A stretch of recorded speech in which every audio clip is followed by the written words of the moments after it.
ওরে বাবা কি ভিড় গো, কে নেবে কে জানে। এই আস্তে আস্তে, কপাল আমার। এই সাবধানে না বাপ। ওরে বাবা রে। স্যার, এই সাইকেল আমি নেব। ওই চাল কুমড়ো থেকে তিস্তারে মরে যাবো রে। ও বাবা গো, বাঁচাও।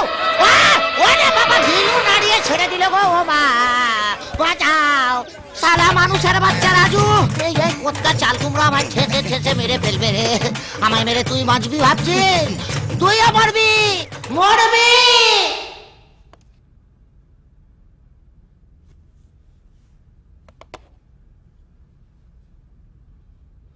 জন্মিলে মরিতে হবে, অমর কে কোথা কবে।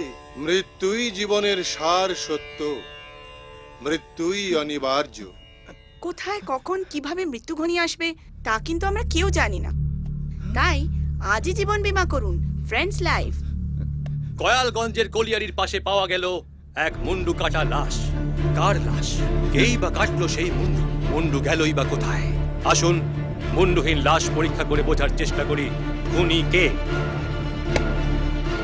কে মুন্ডু কাটলো জানতে চাও না? উরি বাবা রে, মরে গেলাম রে। উরি বাবা, মরে এ গেলাম। ব্যথায় মরবে বলে তো মনে হয় না।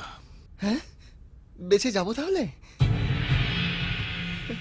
যার বাঁচার সে গুলি খেয়েও বাঁচবে, বোমা ফাটলেও বাঁচবে। আর যার মরার সেই ছোট্ট খল কাটা ছুরির গায়ে। ছুরি দড়িও কাটে, গলার নলিও কাটে। অমন করে নলি কাটার ভয় দেখাবেন না প্লিজ। মাইরি বলছি, একবার যদি নলি বাঁচিয়ে বাড়ি ফিরতে পারি না, তাহলে এই বাড়ি কেন, আজীবনে এই গায়ের অলিগলি মুখো হব না। শুধু বাবার জমিটা বেঁচে শুধু বাপের জমির উত্তরাধিকারী হলে হবে না, বাবার সম্পত্তির ভাগ পাবে আর পাপের ভাগ পাবে না। বাবা, এই কি আপনার এখানে? মা কতক্ষণ ধরে আপনাকে খুঁজছে, চলুন। ও, রাজুর জন্য ভাববেন না, দীপ আছে তো, ওই দেখবে। বাবা, রাজু বিশ্রাম নে, আপনি চলুন।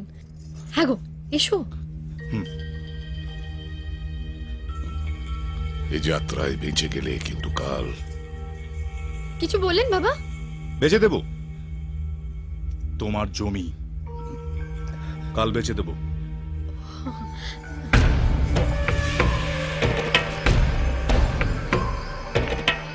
আজ রাত্রি তোমার কাল রাত্রি।